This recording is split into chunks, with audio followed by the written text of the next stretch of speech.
A Escrava Luminosa.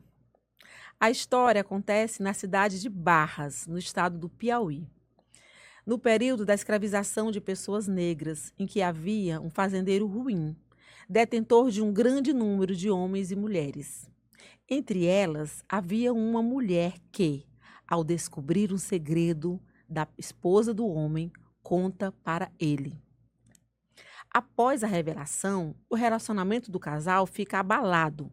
Revoltada, a esposa ordena que os outros escravos cortem um pedaço da língua da escravizada e a joguem em uma ilha, em Barras, no Piauí. E a joguem em uma ilha. O que resultou na morte da mulher escravizada. Desde então, conforme a lenda, um vulto feminino com uma forte luz na boca pode ser visto durante a noite na região. Escravizados alertaram o fazendeiro e sua esposa da situação, mas o casal ignorou, porque eles acreditavam que escravizados não possuíam alma. Escravizados não possuíam alma.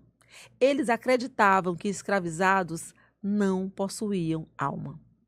Até que, uma noite, a senhora, ao sair de casa, viu a escravizada. Assustada e abalada, a mulher deixou de dormir, comer e, tão fraca, perdeu a fala e morreu. Em Barras, alguns moradores relatam que quando alguém maltrata uma pessoa negra, a escrava luminosa surge para punir. A escrava luminosa sempre surge com a boca aberta, e da boca da escrava surge uma luz muito forte e reluzente.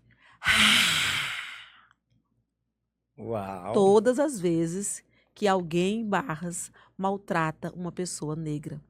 Esse texto é uma pesquisa da professora Francisca Maria da Costa, que ela foi pesquisar a lenda da escrava luminosa na cidade de Barras. A escrava luminosa deu o troco, Ela né, também. deu Acho, é lindo, né, assim, de ver. Lindo, assim, é trágico, obviamente, né? Mas, assim, como se constitui uma narrativa, né, de uma lenda que vai lá e ela meio que dá o troco. Diz assim, olha, foi você que me mandou fazer isso?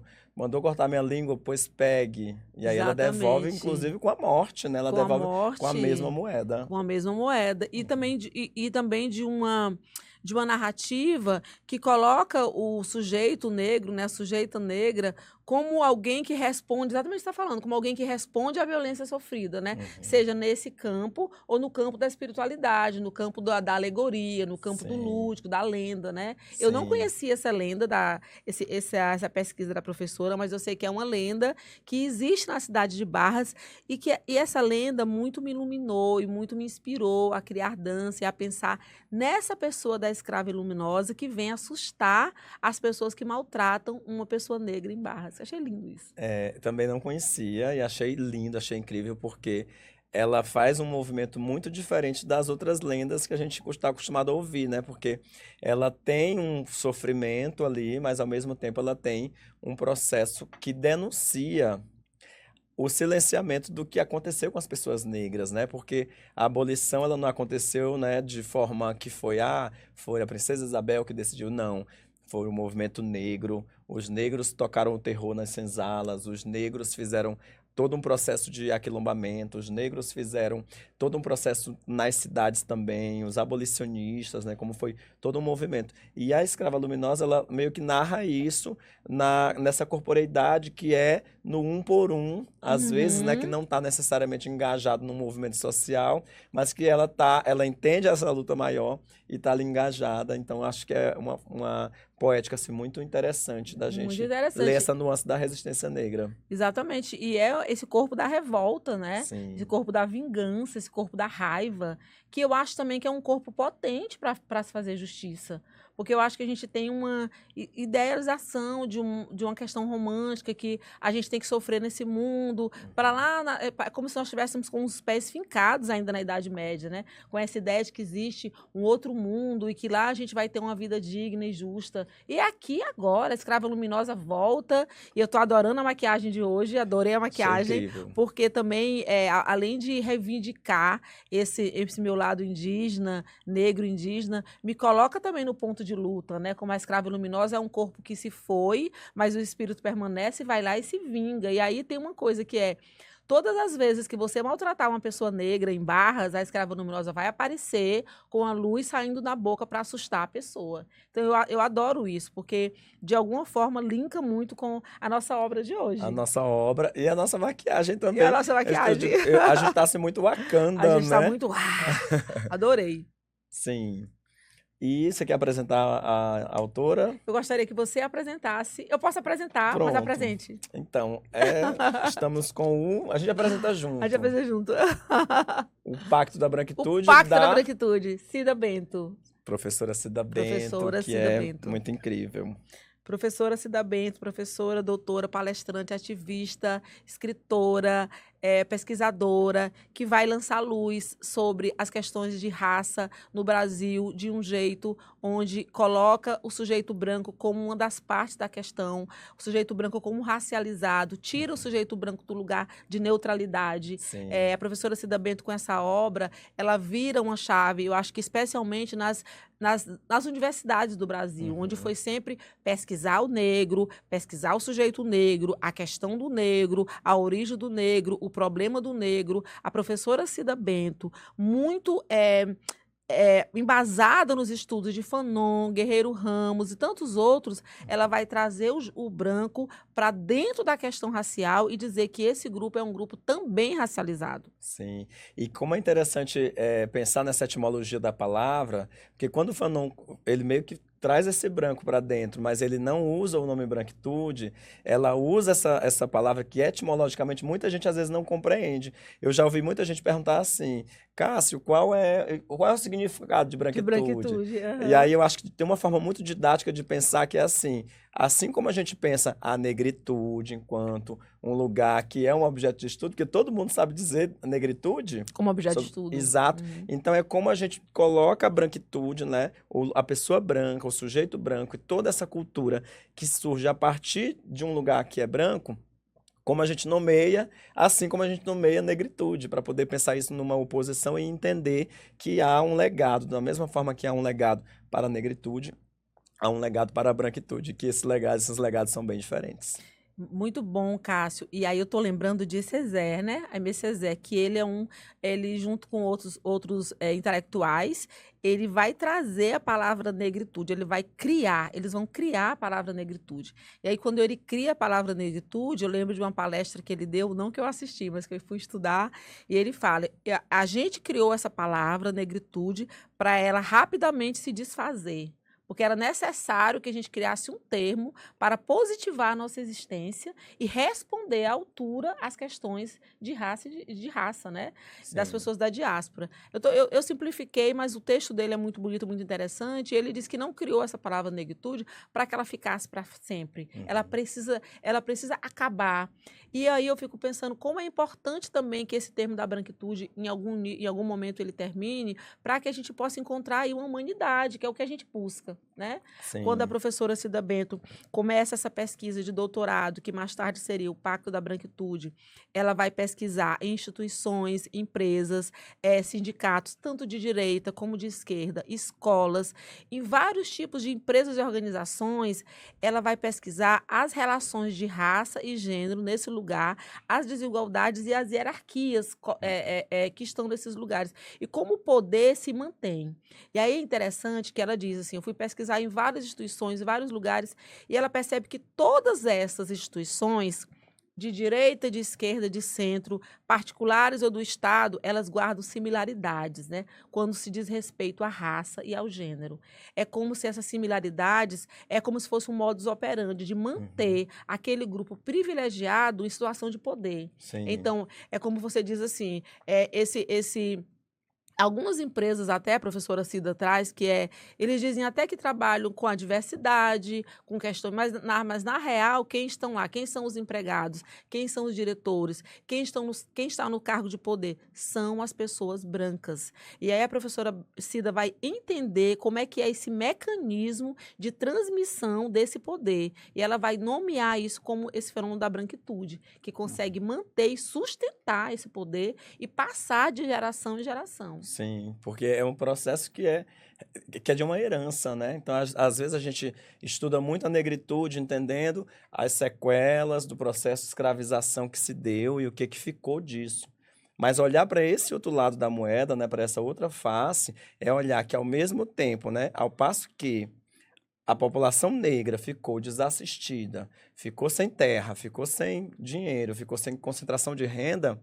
Do outro lado, alguém está se beneficiando porque houve uma concentração de renda, né? Então é por isso que quando a gente fala em temas como reforma agrária, quando a gente fala em temas como Cotas. cotas, são temas que muitas vezes são sensíveis porque as pessoas estão acostumadas a uma estrutura que privilegiou uns em detrimento de outros. E aí, como pensar essa branquitude é a gente jogar a luz sobre isso para a gente poder pensar o engajamento de cada pessoa, a implicação de cada pessoa, de cada processo, de cada instituição, de cada lei dentro dessa organização e dessa distribuição. Estamos todos implicados, né? A gente começou a pesquisar sobre esse tema, eu comecei a pesquisar assim, os 25 estados da federação, quem são os governadores que se autodeclaram negros. Nós temos, dos 25, nós temos 6 pessoas negras. Então, é isso, é a branquitude sempre no poder. Você não consegue imaginar um presidente do Brasil negro. Você não consegue imaginar um governador do estado do Piauí negro. Você não consegue imaginar um negro em posições de poder. E aí a gente cai em vários lugares que ela vai nos alertar, né? Mas antes eu queria, assim, seguir pensando nessa condição, não é nem nessa condição, nessa situação que por muitos anos as pessoas brancas do Brasil passaram como neutras, como Uhum. ideais, como pessoas que não estão implicadas com isso que você falou, né? Na questão de raça. As pessoas brancas estão implicadas, né? Elas são racializadas também. Elas têm um modos de operar para conseguir manter esse sistema. E aí é isso que eu acho que tão bem a professora Cida traz nessa pesquisa, o Pacto da Branquitude. E ela diz assim, não é que os brancos vão se reunir altas horas da noite para Uhum. fazer conchavos contra os negros, mas é como se fosse. Porque a herança, isso vai passando de geração em geração, eles têm estratégias de continuidade.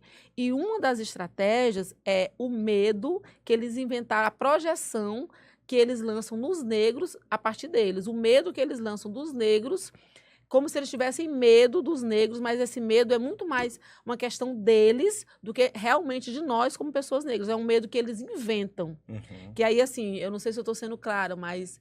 Aliás, eu não sei se eu estou sendo escura, mas a Grada Quilomba traz essa ideia da outridade, né?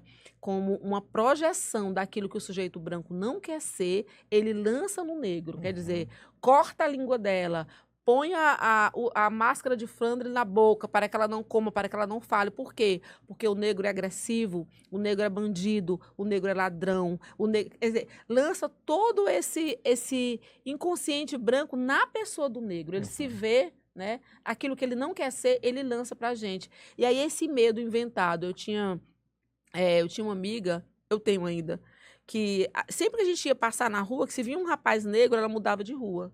E assim, eu aguentei isso um belo dia eu falei, escuta, você tem que parar com isso.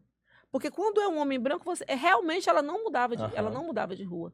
Então são estratégias que eu sei que mas o Brasil está perigoso. Sim, mas quando vem um homem branco, você não muda de rua. Quando Uhum. vem um homem negro, você muda de rua. É claro e evidente que é um medo projetado dela, né? Sim, sim. Então, sobre entender esse processo, eu acho que faz muito sentido, assim, entender que essa herança, ela vem desse processo de colonização, né? E aí ela traz essa relação, né, direta entre o que é a branquitude e a colonização europeia, né? Porque é a partir desse espelho colonial, né, que se vai traçar um perfil de branquitude, né? Então é assim, é como o tempo todo a gente vai estar meio que mirando fora, né, tanto na Europa quanto nos Estados Unidos, para poder pensar num padrão, né? E que Total. essa condição, né, de colonização europeia e de branquitude é que vai minar nossos modos, nossa forma de ser, nossa forma de falar, nossa forma de agir, que vai dizer, nomear características negativas às pessoas indígenas, que vai nomear características negativas às pessoas descendentes de povos escravizados no Brasil e outros lugares do mundo de outras condições, né? E que a Europa faz isso há muito tempo, né? Então, a Europa faz isso com os judeus, faz isso com o que ela chama de povos bárbaros, ela chama Aham, todo mundo que é olha. o outro, ela vai nomeando. E ela vai, a partir dessas características físicas e a partir desse lugar territorial, para poder nomear e ela se tornar o eu, né? Ela se tornar Uhum. esse lugar. Exatamente. E esse pacto, ele é terrível, porque ele é uma engrenagem muito... Ele é uma engrenagem que funciona muito bem, é muito séria e muito forte e muito potente, e ele sustenta esses lugares de privilégio, né? Uhum. E aí ninguém falava sobre isso. Quando a Sim. professora Cida vem com essa pesquisa, eu acho que isso eu já falei, vou falar de novo, mas ela dá uma virada de chave para a Uhum. gente entender que o sujeito branco está no jogo. Ele Uhum. também é racializado, porque senão a gente cai muito, Cássio, na coisa da meritocracia, né? Sim, Que sim. ela fala sobre isso. É um engano a meritocracia. Meritocracia.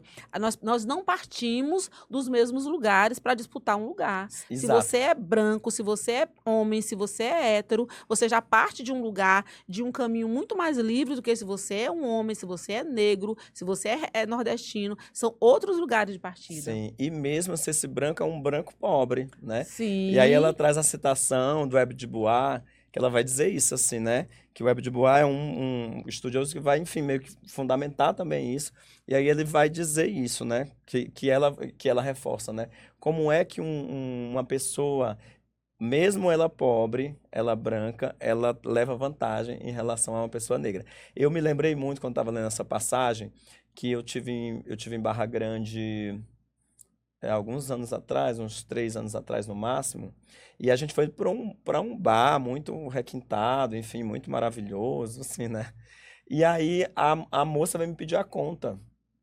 Eu tava na fila do banheiro e a moça veio me pedir a conta. Uma mulher branca, Aham. veio me pedir a conta. Aí eu virei para ela assim, como assim? E Nossa, aí isso ela é, isso é percebeu muito muito rápido, e saiu. Ela saiu assim, quase correndo, correndo. né? Assim, Aham. porque eu disse que ela ia ser ali a nova Luísa Sonza dentro daquele Aham, negócio ali. nossa, total. Porque, e aí eu tô citando assim no sentido de como muito facilmente a branquitude nos coloca num lugar de servidão. E que Uhum. tá por esse olhar que é colonial, né? Que é essa branquitude que é produzida como uma herança mesmo desse processo de escravização. Então ela olha para mim, que sou um corpo negro, não tô com farda do local, Uhum. mas ela tem a audácia de me pedir a conta. E Uhum. isso, assim, é só uma vez, porque poderia citar inúmeros exemplos. Uhum. E isso em Barra Grande, aqui no Piauí, né? Exatamente. E esse é um acordo que existe entre eles de um silenciamento, é uma combinação. É uma coisa que vai passando de pai para filho, de pai para filho, de pai para filho. E não vai parar se a gente não denunciar, se a gente não der nomes. Eu Uhum, acho que uma das grandes coisas, assim, uma das grandes pegadas da professora Cida, que é hiper importante, é ela nominar, colocar o uhum. branco na jogada, no sentido de dizer branquitude. Todas as vezes que eu estou falando de branquitude no ciclo de pessoas brancas, tem sempre alguém incomodado. Geralmente eu tenho que falar assim: olha, eu não estou falando de você, estou Uhum. falando de um sistema, de um grupo de opressão, que você, como inclusive tem até um pesquisador que ele traz a branquitude crítica e a branquitude acrítica. Mas eu Uhum. estou falando de um sistema de opressão que vem sustentando um determinado grupo no poder. Então não é a Sim, sua pessoa. Porque sim, eles sempre, a fragilidade branca, né? Eles sim. sempre estão muito magoados. Ah, mas eu me sinto mal, eu fico mal. Agora, tudo é cor. Eu escutei de uma colega minha branca que dizia assim: vocês dividem tudo. Gente, está tudo dividido desde o início que a gente Desde o pisou nessas início, terras, está sim, tudo sim, dividido. Quando sim. os negros chegaram aqui, eles vieram trabalhar incansavelmente por gerações, gerações e gerações, Uhum, e eles foram despedidos, e que chama de liberdade, né? uhum. Eles foram despedidos desse emprego maldito, sem nenhum tipo de condições de sobrevivência. E o que que acontece? Quando os brancos vêm, eles recebem terras, eles recebem Sim. posses, eles recebem Ferramentas, ferramentas, medicamentos, medicamentos, ajudas do passagens. Estado. Então, assim, as pessoas hoje em dia, elas têm um maior orgulho de falar assim: ah, o meu bisavô era português, a minha Uhum. bisavô era italiano. Essas pessoas vieram para cá porque elas estavam morrendo de fome nos países delas. Desculpa, é essa a realidade. E elas vieram, elas tiveram ajuda do governo brasileiro, que tinha um projeto de embranquecer a Exato, população. A exato, verdade porque é essa. mão de obra no Brasil não Não faltava, né? Pelo faltava. contrário, que o Estado queria fazer era se livrar por um Do- processo de higienização, por um processo de branqueamento, de tentativa de branqueamento do país. E isso vários congressos existiam para isso, né? Os congressos de eugenia, os congressos que pregavam nessa superioridade da raça, né? Quando a gente vai pensar o racismo, ele não está descolado do processo do que acontece na própria Itália, né? Com o fascismo, com os estudos do Lombroso, né, que colocava as pessoas negras como inferiores às pessoas não europeias, né, e aí eles fazem isso também na Alemanha com os judeus, enfim. Exatamente. E tem uma autora, que é a Marimba Ani, que ela traz no livro O Guru, ela fala sobre essas questões, como a colonização foi esperta, porque ela age justamente na cultura. Ela Uhum, vai atacar justamente na cultura para disseminar os seus desejos, as suas ordens, as suas vontades, né? Eu sim. tenho a minha mãe, né? Sempre que ela é uma mulher de igreja, eu aprendo muito com ela, uma pessoa maravilhosa, mas eu fico aprendendo, entendendo como é que a igreja tem, não só a igreja católica, né? Mas todas essas igrejas eurocristãs, elas vêm para nos dizer o lugar da mulher, o lugar do pobre. Sim. Elas vão colocando as hierarquias tão bem colocadas que você não tem como escapar. Uhum. E aí, Cássio, trazendo isso que eu falei agora da questão da cultura e conectando com o que você falou, tem esse tópico no livro, quando ela fala da herança histórica, que é uma coisa que eu Uhum. queria muito tocasse, porque eu acho o seguinte: nós negros, nós pessoas negras, nós pessoas indígenas, nós pessoas refugiados, nós temos essa questão de fortalecer a nossa ancestralidade, compreender a nossa ancestralidade e nos sentir sustentados por essa ancestralidade, não é isso? A Uhum. gente se sente, a ancestralidade nos sustenta. E aí parece que só a gente tem ancestralidade. Sim. Que os nossos ancestrais foram quem? Foram os escravizados que vocês não conseguiram matar, foram os indígenas que escaparam. Essa é a nossa ancestralidade.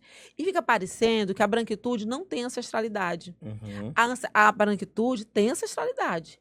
E a ancestralidade da branquitude foram os nossos algozes. E eles precisam ajudar a pagar essa conta. É aí que eu acho que eles precisam compreender que para realmente dar mudar a situação do Brasil e do mundo, é entender e fazer uma meia-culpa em relação a esses ancestrais brancos que escravizaram as pessoas negras e indígenas. Eu acho que a branquitude precisa se colocar, sabe? Precisa, por exemplo, eu estava vendo agora a questão da Luana Piovani, né? Não sei se tu pode falar sobre isso, assim, um pouco. Sobre essa... Como ela se colocou, ou bem ou mal, ela está se colocando a favor da mãe do Miguel contra a moça que deixou a criança cair do elevador, né? Sim. Ela se colocou... Eu acho que é isso, sabe? Estou trazendo exemplo de uma pessoa branca que está ajudando na luta. Eu acho que não dá mais para ficar neutro. Exato. E aí aquilo que você estava falando, assim, como às vezes tem uma questão de uma fragilidade de uma pessoa que fica ali magoada. Por quê? Porque às vezes a pessoa não consegue, ela passou a vida inteira sem ser estudada, digamos assim, sem ser objeto de estudo e acostumada a estudar o outro, né? Que é o que a Sueli Carneiro vai trazer, né? Do outro como dispositivo, o outro como não ser para ser, né? Como a branquitude constrói o não ser para ela ser. Então, essa branquitude, ela muitas vezes fica frágil no sentido de que ela tem essa dificuldade de ouvir, porque ela acha que está sendo dizida, né? Ou dita, enfim, diretamente para ela, sobre ela. Que não de deixa de certo modo, ser. não deixa de ser, mas que é sobre uma estrutura de uma herança e que ela não compreende essa herança, né? Então, por exemplo, em Portugal, eu conversei uma vez com uma portuguesa, e aí ela falando assim, mas eu sou pobre aqui no meu país e tal. Aí eu explicando para ela, né, sobre essa questão da herança. Eu disse assim, pois é, você é pobre no seu país, mas a sua condição... Isso foi a gente foi num evento em Lisboa e aí eu encontrei com ela, enfim, não me lembro do nome dela. Mas aí eu disse assim, a sua condição, as ruas que você vive, que não tem buracos, que não é que não tenha buraco, obviamente que tem, né?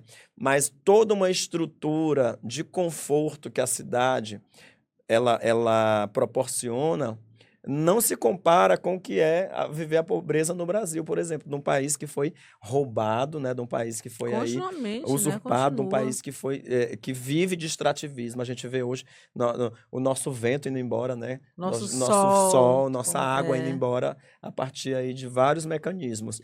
Então, implicar-se com isso é difícil. E aí eu lembrei de uma situação. Eu conversando uma vez isso com uma pessoa numa roda, e aí ela disse assim, mas você tem que... Ela falou vocês, né? Assim, não era eu, Cássio. Mas vocês têm que entender que nós, os aliados, damos voz a vocês. Ai, meu Deus, me mato quando é essa. Aí eu disse assim, não, voz você não me dá. Você pode me dar ouvidos, mas voz você não vai me dar. Porque foi esse discurso hegemônico que foi apresentado e que as pessoas aprenderam. Então, às vezes, esse constrangimento de ter que dizer para a pessoa que ela não vai me dar voz, porque voz eu já tenho, que ela precisa me dar ouvidos, às vezes esse constrangimento ele precisa ser dito. E aí é como também a pessoa resolve isso. Mas aí acho que essa fragilidade de nunca fragilidade ter... branca, né? De nunca ter sido cobrado, exato, né? às vezes ela acha que não é nada demais, passar, né? Mas enfim, acho que tem muita gente incrível abraçando assim a luta. Esse caso, quando você cita da Luana, acho que é muito interessante, é muito importante.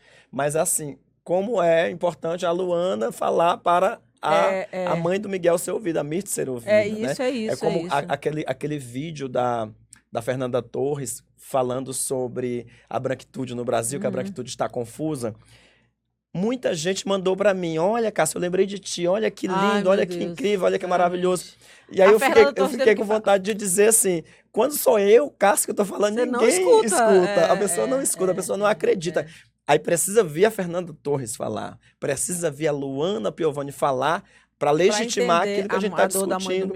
Lá em 2014, 2015, a gente discutindo, pensando já contra a colonialidade com dança, e muita gente achando que a gente está viajando.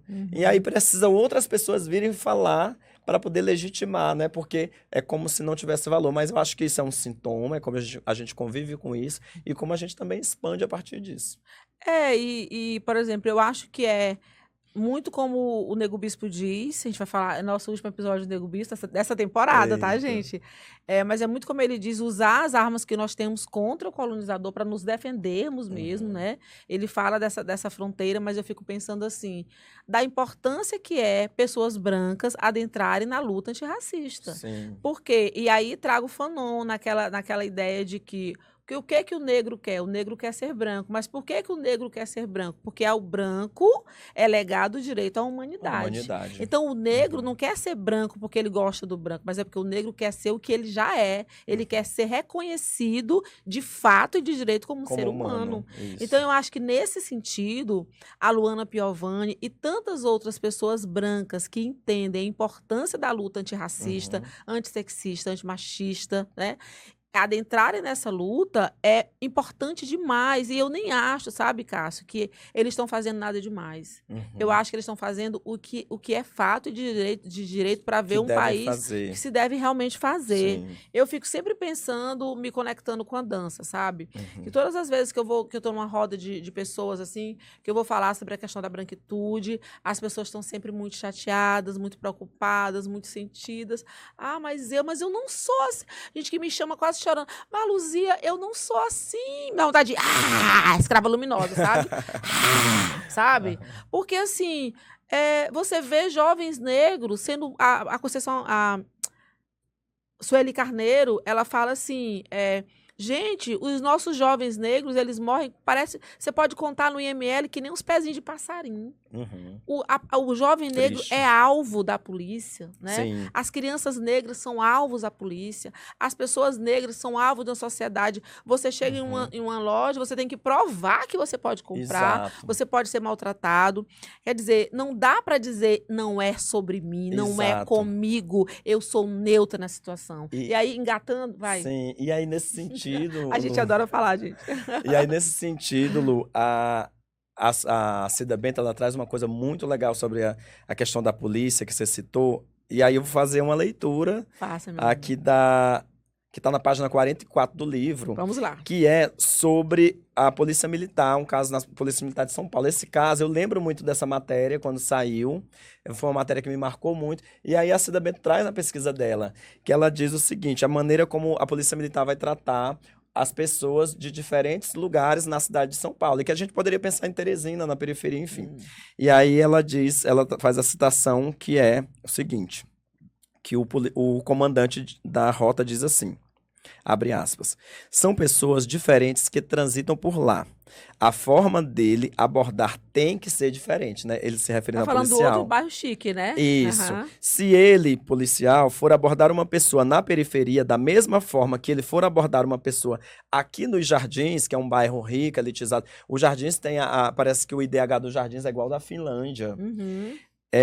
Região nobre de São Paulo, né, dita nobre, ele vai ter dificuldade. Ele não vai ser respeitado. Se eu coloco um policial da periferia para lidar, falar com a mesma forma, com a mesma linguagem com uma pessoa da periferia fala, aqui nos Jardins, ele pode estar sendo grosseiro com uma pessoa dos Jardins que está ali andando. Ou seja, é legitimado esse tratamento diferenciado. É legitimado esse tratamento para quem anda de carro, para quem é branco, para quem atravessa a ponte, para quem... Enfim. E aí eu me lembro, uma vez eu peguei um baculejo, né? E isso foi ano passado. Ano passado, não tá distante, não. Eu tinha ido a Petrolina, né? E aí Petrolina e Juazeiro a gente atravessa ali a ponte, né? Pernambuco, Bahia. E aí, o que que acontece? A polícia, eu vinha com o meu celular descarregado. E a polícia queria que eu ligasse o celular para provar que o celular era meu. E eu disse assim, meu celular está descarregado. E a polícia ficou insistindo ali, né? Então é só para dizer que eu, no auge dos meus 42 anos, continuo pegando baculejo. Que não é uma formação de doutorado, né? Não é Não vai o te fato de livrar você estar disso, como não é? professor universitário, né? Mas é assim, a configuração da sua imagem num determinado espaço que faz a polícia, por exemplo, me dar um baculejo. E aí, enfim, já passou E vai e continuar ok. dando, né? Vai Nos continuar outros dando, a jovens, gente nas tem que estar pessoas, né? preparado, né? Porque Exatamente. ela continua fazendo Independente da isso. idade, né? Um homem Exato. negro. Cássio, estava procurando aqui um livro. Tu pode pegar esse livro bem para mim do MBB? Isso. É A Crítica da Razão Negra, que ele traz um conceito muito interessante, que é o devir negro do mundo, que eu acho que coaduna muito com o que tu trouxe. Porque, assim, como a polícia trata os negros, como o mundo trata os negros. E aí, o Achille traz nesse livro aqui também, que é super interessante, que eu acho que é uma obra para a gente falar em 4 podcasts, porque é uma Sim. pesada aqui. Mas ele traz o devir negro do mundo. Ele diz que todos, todes, todas nós seremos tratados como negros. Uhum. É essa a grande virada. Sim. Se você não conseguir compreender e trazer a pessoa do negro, e colocar não, mas entender o negro como humano e tratar o negro como essa mercadoria viva que a modernidade criou e inventou, se nós não trazermos isso para a humanidade, para entender que o negro é um ser humano, todos nós seremos tratados como negro. E Sim. assim, isso está acontecendo, né? Você vê casos da violência policial em São Paulo, que eles matam o filho na frente da mãe, independente se é negro, se não é negro. E outras, as pessoas daqui a pouco já não tem mais essa diferença. Sim. Então, toda a violência que é colocada para o corpo das pessoas negras, isso se volta para a humanidade. Todas nós seremos tratados como negro. É essa a grande virada que a gente precisa compreender. Sim. Toda a violência que foi lançada aos corpos negros, às corpos negras, desde a captura e tráfico, escravização dessas pessoas aqui no Brasil e no mundo todo, serão lançadas de volta para a humanidade. E aí esse livro, ele faz esse chamamento para a gente entender que isso é urgente. Sim. E aí acho que isso é muito legal, Lu, como tu fala, e aí você traz essa variedade de pensar gêneros, por exemplo, porque existe, às vezes, dentro do movimento negro, né, uma ideia de disputar quem tá com a dor maior do que o outro, às vezes, né? E aí o professor Francis, junto com a Francine, eles têm um artigo chamado da Síndrome da Luta Maior, né? Legal. De ficar nessa disputa. E aí, quando todo mundo entender de quem está na base de fato, né? E que essa base, né, dessa pirâmide, né, que fazem, enfim, que ela não é uma base tão assim fixa, né? Ah, porque é isso, é o homem branco, é a mulher branca, é o homem negro, é a mulher negra, mas de como essa base, ela é uma base que Em só vai, movimento, né? que movimenta e que as opressões só vão ser diferentes, Uhum. né? As formas de morrer da mulher negra e do homem negro, elas só vão ser diferentes. E eu não estou dizendo que um não pode oprimir o outro, não é isso, né? Mas que essas nuances, elas só caminham, é como a água do rio, que tem uma gravidade que vai descer e que tem um pedregulho, ela só vai se adaptar ali de acordo com a realidade de Do cada contexto daquele pedra, lugar, exato, daquele exatamente, contexto, é. né? Então é como os negros do mundo, né, univos, como a gente pensa nessa ideia de univos para entender que Os somos essa povos da base, essa diáspora. camada e esses povos da diáspora, né, para lutarem junto e combaterem as opressões e, lógico, né, fazendo um processo de alteridade para pensar essa opressão, como ela atinge um e como ela atinge o outro. Eu acho que projetos como esse, como o nosso, como outros projetos, que nos faz pensar isso, tudo isso para além da dor, porque senão também é uma pegada, né? A gente ficar sempre na dor. Eu acho que pode também nos conduzir para uma espécie de libertação, né? Sim. Eu acho que o Pacto da Branquitude, da professora Cida Bento, é um livro basilar para a gente pensar raça no Brasil, considerando a especificidade desse país, que é o país que por maior tempo e por maior número importou pessoas escravizadas no mundo. No Brasil chegaram mais de 4 milhões de escravizados, se eu não me engano, né?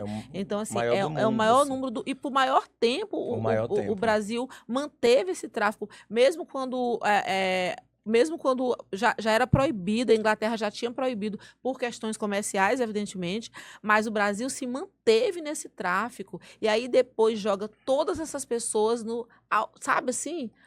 Joga, sabe? Sem nenhum tipo de condição de trabalho. E aí as pessoas se ofendem quando a gente fala de cotas, quando a gente fala de Bolsa Família, quando a gente fala de outras políticas públicas que podem trazer maior equidade para a raça, para nós negros, eu acho que as pessoas se magoam porque há esse ressentimento, sabe? Por quê? Porque a gente precisa olhar para essa história negra no mundo e no Brasil direito, sabe? Sim. Eu acho incrível como as pessoas sofrem quando a gente fala do que aconteceu com os judeus no mundo. Mas eu sinto falta dessa dor quando se fala na maior tragédia da humanidade, que foi a escravidão. Sim. A maior tragédia da humanidade, desculpa, gente. Sim, eu sinto muito, foi horrível, mas a escravização de pessoas, de chegar os tubarões a mudarem a rota, porque era tanto sangue no oceano que eles queriam comer os corpos.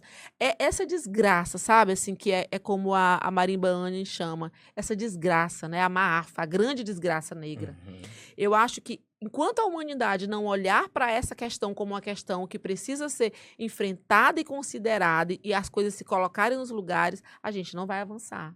E aí Sim. eu acho que O Pacto da Branquitude, da professora Cida, é um livro que nos faz avançar, Sim. porque chama as pessoas brancas para entenderem que elas estão, como você disse, implicadas. Exato. E aí ele é um livro assim de encorajamento, né? É um livro que, ao mesmo tempo que ele é muito técnico, muito didático, assim, e traz dados e aponta relação com instituições, com o trabalho, né? E as outras condições, ao mesmo tempo a relação dela com o filho, ela como mãe, né? Então é um livro que caminha por esses lugares. Ele é um livro que a pessoa lê para dizer assim, olha, tem um negócio aqui que é muito sério, que não está sendo falado, enquanto as pessoas estão apenas falando sobre a dor das pessoas negras, as questões que as pessoas negras enfrentam no Brasil, existe um outro caminho para ser estudado, que é como as pessoas brancas estão implicadas. E aí eu acho que ele convida a gente para essa devolutiva, né? Essa devolutiva, e que é esse podcast aqui, né? Também. Como é uma devolutiva, né? Como é a gente, enquanto pessoas negras, a sermos a primeira geração das nossas famílias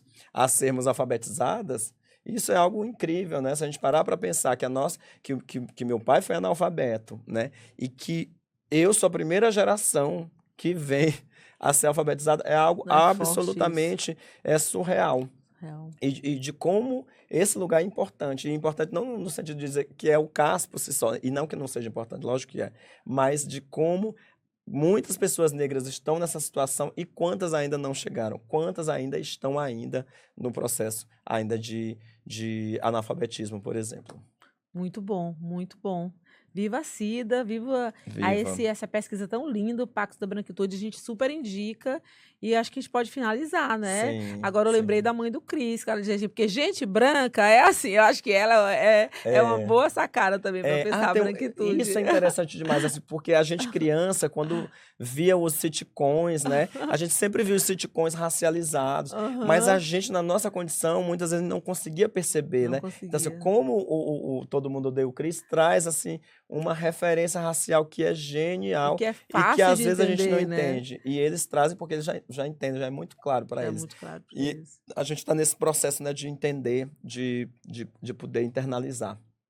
Acho que é isso, né? Acho que é isso. Sim. Vamos brindar com água? Bora. Ah, eu adoro nossa água com gás, viu, gente? Para Sim. encerrar, aguarde nosso último episódio da primeira temporada do nosso podcast, no podcast. Querido, Isso, prazerzão estar com você, prazer. viu? Te Prazer, amo. viva, te amo.